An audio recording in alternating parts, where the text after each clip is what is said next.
반갑습니다. 우리 이제 서철원 목사님의 교의신학 신학서론 제9장 믿음으로 하나님을 암에 와 있습니다.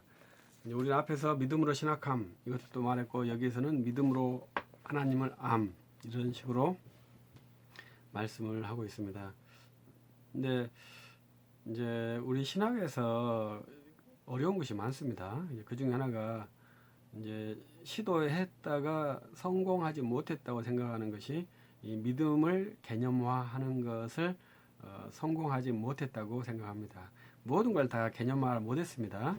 그러나 이제 개념화하려고 시도했다가 멈춰진 것이 이제 믿음의 개념입니다. 그래서 많은 학자들이 믿음에 대해서 개념화를 시도했는데 되지 못했죠. 가장 심플한 개념은 믿음은 하나님의 선물이다. 이것이 저는 가장 좋다고 생각하는데 이제 청교도 신학자들은 이렇게 큰 두꺼운 책으로 믿음을 설명을 했어요. 그래도 이게 두껍다고 하는 것은 그만큼 모른다는 것이 잘한다는 게 아니거든요. 참고들 아십시오. 이렇게 어떻게 두껍게 한다는 것은 모르기 때문에 알려고 노력하는 분량이지 암만큼의 분량이 아니에요. 그래서 믿음이 무엇인지는 합의가 되지 않았습니다. 그래서 이제 그것을 알고 이제 서철원 교수님도 자기의 믿음을 정의를 했어요. 저 같은 사람은 먼저 하나님의 선물이다 이렇게 말할 수 있고 루터는 믿음을 믿음이라고 정의를 하지 않고 외부에서 들어온 의, 저는 이제 그 생소한 의, 에얼리언 라이트니스, 생소한 의 이렇게 번역을 하는데 외래적 의, 내 밖에서 들어오는 엑스트라노스, 내 밖에서 들어오는 의 이렇게 말을 하는 것이 이 믿음의 사물이죠. 그런데 중요한 것은 우리 사람도 사람 내부에도 믿음이 있다는 거죠. 그래서 이 사람 내부에 있는 믿음과 외부에 있는 믿음이 어떻게 관계할 것이냐 이런 것에 대한 논의가 일어났는데 결국은 합의되지 않았다. 우리 서철원 교수님의 책에는 그러한 그것을 말하지 않아요. 그러나 루터에게서는 그러한 것이 나타나거든요. 루터는 외부에서 들어온 하나님의 의와 내재적 의의 관계 이것을 루터는 내재적 의에 대해서 적극적으로 거부하는 형태로 나아간 것이 루터의 특징이죠. 그래서 이 내재적 가치를 어떻게 할 것이냐가 신학의 핫 이슈예요. 그러나 이제 우리 개혁파 전통은 내재적 의의 가치, 내 인간의 가치를 부정하겠다 이런 것이 저는 기본이라고 생각합니다. 그래서 우리 개혁파에서도 내부적인 그렇게 말하면서도 이 내재적인 의의 가치를 드러내려고 하는 그러한 성향이 있어요. 그렇기 때문에 그런 것을 이제 거부하는데 참 쉽지는 않죠. 왜냐하면 우리는 기도합시다, 전도합시다, 헌신합시다 이런 것을 주장하잖아요. 이런 것을 말하게 되면 이제 내재적 의가 강조되게 돼 있어요. 그래서 우리는 그런 행위를 해야 되죠. 우리는 목사가 설교할 때 기도합시다 이렇게 강조를 해야 되는데 그때 우리들은 항상 이제 루터의 가르침을 따르면 자기 부정을 해야 되거든요. 내가 기도를 해야 돼요. 내가 하는 거잖아요. 이 내가가 하나님 앞에서는 참남한 것이거든요.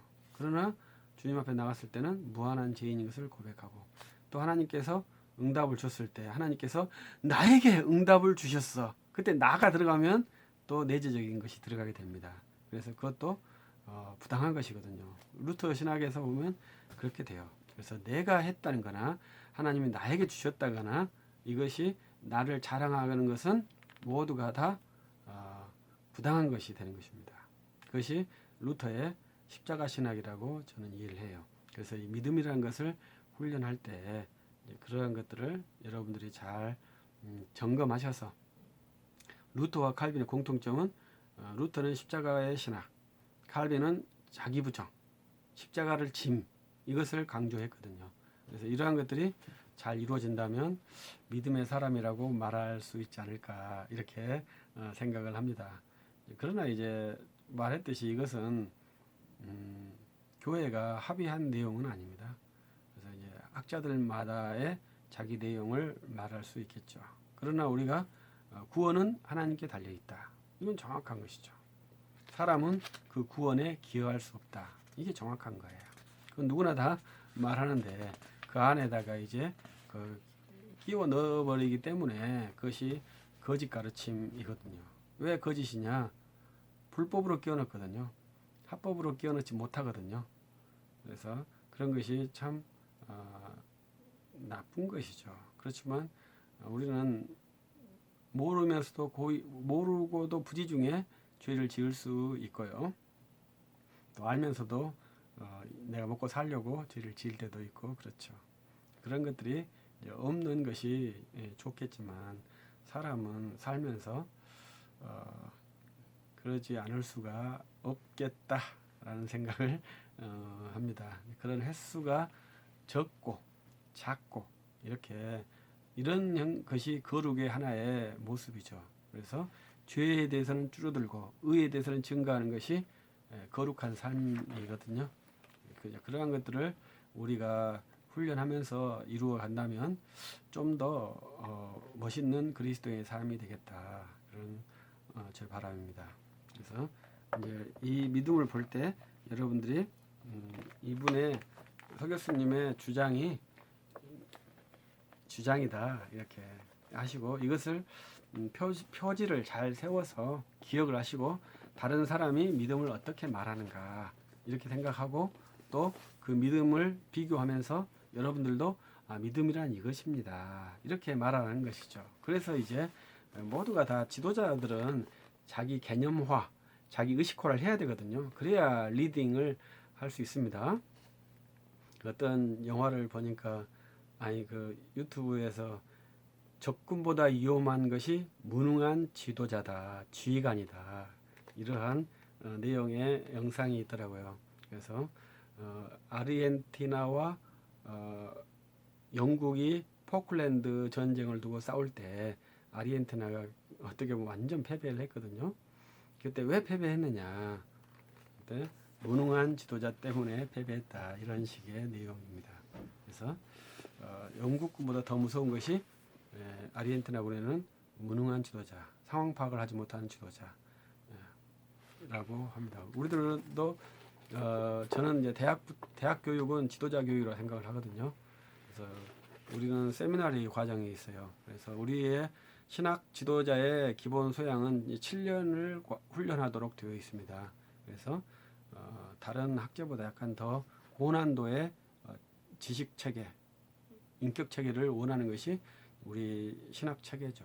그래서 우리가 교회의 지도자로서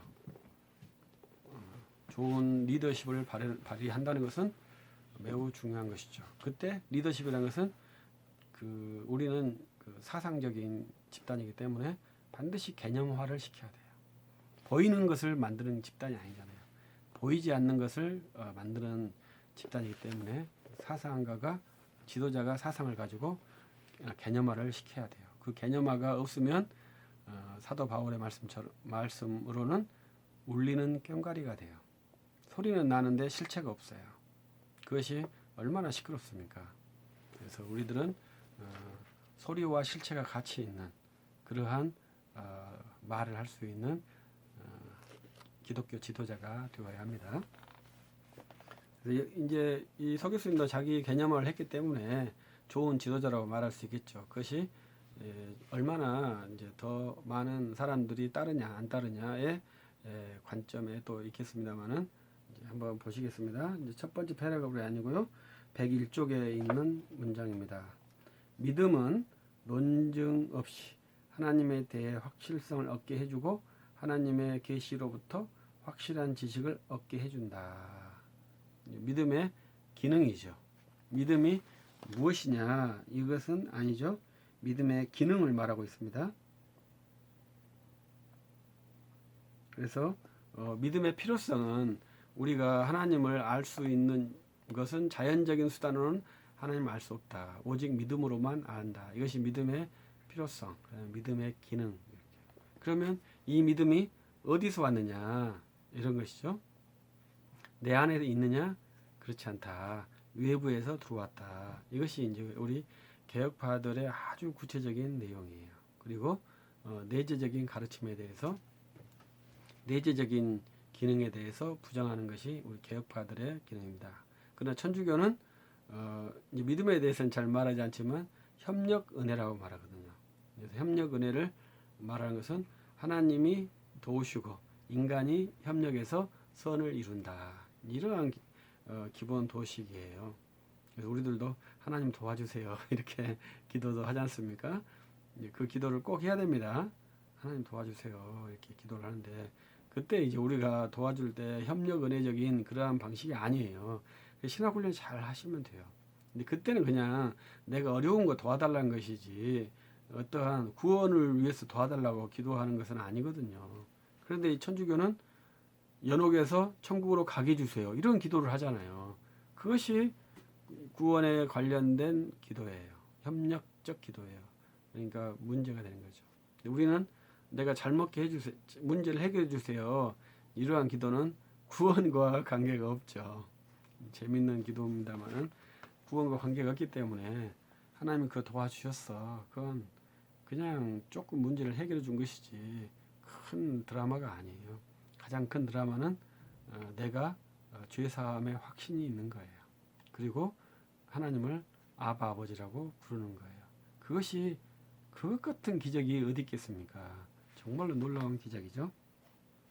그래서 이제 믿음의 기능, 그래서 하나님의 지식을 획득한다 이렇게 말을 했습니다. 그래서 1절 믿음은 하나님의 지식의 수납의 손이다. 그래서 믿음이 아는 것이다 이렇게 하는 것이 상당히 재미있는 특징이죠. 우리가 잘 암송하는 요한복음 17장 3절 영생을 그를 보내신 이를 아는 것이다 이렇게 말하죠. 그때 그 안다는 것과 믿음이 똑같다 이 말이에요. 그래서 하나님을 아는 믿음은 예수 그리스도를 믿음으로 시작한다 그렇게 돼 있죠. 예수 그리스도를 구주로 믿음은 구원이 창조주 자신의 사역을 임을 아는 것이다. 믿음으로 예수 그리스도가 하나님의 성이신 것을 분명하고 확실하게 한다. 이렇게 되어 있고, 믿음의 본질은 하나님을 즉각적으로 아는 것. 그 다음에 나옵니다. 저는 이제 믿음의 발생, 103쪽의 믿음의 발생. 이 믿음의 발생은 성령의 역사로 중생함으로 하나님과 그 구원을 가장 확실하고 분명하게 받는다. 성령의 역사로 한다. 자연적 믿음으로는 그리스도의 구원을 받는 것이 아니다. 예수 그리스도에 관하여 역사적인 사실을 아는 것은 불신자여도 역사적 믿음뿐이다. 불신자도 예수님이 있었다. 이런 것은 다 안다 이 말이죠. 믿음은 중생으로 시작한다. 그리고 성령의 내적 증거에서 선포된 복음의 내용을 가장 확실하고 분명하고 절대적으로 믿는다. 이게 상당히 이제 독특한 내용인 것입니다. 예수 그리스도의 구원을 하나님의 구원으로 받으며 나를 위하여 하나님 친히 이루신 구원으로 확신한다. 이것이 이렇게 믿는 믿음으로 구원에 이른다. 믿음의 발생은 성령의 역사로 이루어진다. 이렇게 했는데 틀린 말이 아니죠. 네, 저는 이제 이렇게 설명하지 않고 히브리서 12장 2절의 근거에서 믿음의 주 온전케 하시는 주 예수 그리스도를 깊이 생각하라. 이 말씀에 창념하는데, 그때 믿음의 주요, 이때 영어로 아더거든요. 아더는 저자예요. 저자라는 것은 발생자란 말이거든요. 그래서 우리의 믿음의 발생자는 히브리서 12장 2절에 근거하면 예수 그리스도시에요. 그래서 예수 그리스도께서 우리에게 믿음을 주시는 분인데, 중생케 하시는 분이 우리의 구원자가 예수 그리스도시거든요. 그러나 그 중생하는 사역을 하시는 분이 성령 하나님이셔요. 그때 성령께서 단독으로 사역하는 게 아니고 복음의 전도자와 함께 사역을 하시는 것이 성령이죠. 그래서 우리의 믿음은 예수 그리스도께서 주시는 것이죠. 그래서 우리의 믿음은 위에서부터 우리에게 외부에서 우리에게 들어오고 이 우리에게 들어오는 이 과정은 그냥 주님이 꽂아 주신 것이 아니라 복음 전도자의 입술을 통해서 우리의 귀에 그때 성령께서 함께 역사해 주셔서 우리에게 믿음이 발생하는 것이죠. 믿음이 형성되는 것이죠. 그래서 이제 칼빈의 종교의 씨앗의 이야기가 있는데 종교의 씨앗이 모든 불신자에게 있는 거 아닙니까? 그래서 그 종교의 씨앗을 깨우쳐서 일으킨다 이렇게 이해한다면 여전히 내재적인 것이고 루터에 의하면 외부에서 들어온 것이다 이렇게 생각하는 것이죠. 그런데 칼빈과 루터가 약간 차이점이 있죠. 근데 칼빈은 그런 말들을 이제 구체적으로 설명을 하지 않아요. 그러나 이제 모든 사람에게 종교의 씨앗이 있다 이렇게 표현을 하기는 했죠.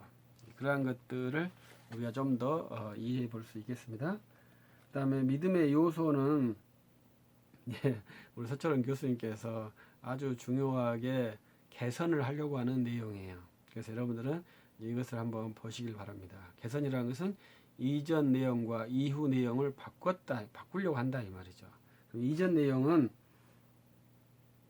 내용을 이제 바꾸려고 하는 것이 있습니다. 그래서 찬동하는 것이 아니라 믿음을 고백하는 것으로 바꿨다. 이렇게 바꾼 것이 이제 특징이죠. 그래서 이제 서초론 교수님의 특징은 믿음을 고백하고 선포하는 것이 나타나요. 이 선포는 두 가지 형태거든요. 목사가 강단에 선포하는 것과 그리스도인이 생활에서 복음을 증거하고 전도하는 것이 선포고 두 가지 형태입니다. 그래서 우리 신학은 제1은 목사로서 강단에서 선포할 복음의 내용을 습득케 하는 것이 신학의 제1번 목표라고 저는 생각을 해요. 그러나 또 신학 훈련한 사람이 선교사로서 나가서 이제 교회 밖에서 복음을 전도하는 것도 목표로 하죠. 그래서 제1번은 강단 설교를 목표로 한다. 이렇게 볼 수 있습니다. 그래서 믿음을 찬동으로 보는 것을 이제 바꾸려고 기존에 있는 믿음을 찬동으로 신뢰 찬동으로 보는 것을 바꾸려고 하는 것이 이제 서철원 교수님의 신학 작업 중에 하나입니다. 그래서 믿음을 고백해야 된다. 이것을 말하고 고백한 내용을 고백한 주님의 이름을 선포하라. 이것이 이제 주요한 내용이죠. 그래서 저는 이제 최덕성 교수님도 좋아하는데요. 이제 그분들을 만나면 공통점이 복음 이제 우리 서 교수님은 믿음을 고백하라 이것이 강한데 이제 최덕성 교수님은 복음을 선포하라 전도하라 이게 강하고 또 이제 최정호 목사님이라는 분도 만나고 있는데 그분은 복음을 선포할 거점을 확보하라 이러한 것도 있어요. 그래서 우리가 복음을 전도하기 위해서는 단순한 이상적인 내용이 아니라 그 성령의 말씀과 성령의 말씀이 활동할 나로서 내가 서 있어야 할 땅 이런 것에 대한 이해까지가 제가 지금 훈련하고 있는데 이제 그러한 부분에서는 우리 최정호 목사님이란 분이 저에게 많은 기여를 해줬고 복음을 땅 끝까지 전파해야 된다. 그것을 할 때 전략을 세워야 된다. 이러한 것을 아주 잘 말씀해 주신 분은 최덕성 교수님이고 서철원 교수님은 믿음을 고백해야 된다. 고백하면서 나의 믿음이 증진된다. 이러한 것으로 제가 이해하고 있습니다. 그래서 여러분들도 이제 제가 여러 선생님들의 이야기를 해주고 여러분들도 주변의 선생님들의 그 이야기들을 융합하면서 결국은 신학은 무엇이든지 그러겠습니다만 내가 하는 것이거든요. 주체가 나예요. 타인의 것을 가져오면 그것이 내 것이 되지 그 가져온 대상의 것이 아니에요. 그래서 내가 가져와서 채용하면 그것은 곧 내가 되는 것인데 그 나를 잘 만들어내는 것이 학문화의 중요한 것이죠. 그래서 우리 학문과 복음 선포가 긴밀하게 연관이 되어 있는데 우리 복음 선포는 단순하게 언어만 전달하는 것이 아니라 인격적인 나의 인격의 근거에서 복음이 선포되기 때문에 그 인격에 대해서도 우리가 중요하게 생각을 하죠. 주님이 우리의 인격에 제한받으시지는 않으시지만 우리가 개떡같이 살면서 주님을 믿어라 이렇게 전하는 것은 좀 황당하지 않습니까? 그래서 믿음의 요소에 대해서 여러분들이 이제 서 교수님은 믿음의 대상을 직접 믿고 고백한다. 이것을 강조하고 있다. 이렇게 이해해 주시고요. 믿음의 인식은 중생한 이성이 한다. 이것을 또 말하죠. 그래서 다음 챕터는 중생한 이성입니다. 그래서 여러분들이 이것을 쭉 계속 같이 읽으시면서 훈련을 해야 돼요. 그래서 이것은 어떻게 보면 한 몇십 년 훈련을 하면서 터득될 수 있는 가치다 이렇게 생각을 합니다. 저도 95년도에 입학해서 첫 번째 과목이 신학서론이었거든요. 그리고 지금까지 계속 읽기도 하고 강의도 하면서 훈련하고 있지만 여전히 배우고 있는 학생이죠. 그러면서 이제 우리 주위에 있는 목사님들과도 함께 이야기를 하면서 믿음을 세워가는 그러한 그리스도인이죠. 그래서 우리들이 함께 주님 앞에 서 있으면서 세워져 갈 수 있다면 그것이 진짜 멋있는 그리스도인의 삶이고 그 삶 가운데서 더 바라오기는 예수 그리스도를 믿는 사람을 내가 전도할 수 있기를 바라고 그래서 주님의 택한 자들이 구원받고 천국에 갈 수 있는 길을 열 수 있는 그러한 복음의 전도자 그리스도인 교회의 지도자가 된다면 정말 좋겠죠. 그래서 최소한 고경태하고 공부를 했을 때 공부한 사람들은 예수 그리스도를 믿으라고 전도할 수 있고 예수 그리스도를 믿으면 죄사함을 받고 천국 영생을 한다고 말할 수 있는 그러한 그리스도인만 되었으면 저는 너무 훌륭하다. 그것을 부끄러워하지 않는 그거 플러스 뭐가 더 있어야 돼. 더 있으면 좋을까요? 그거로 만족하면 안 될까요?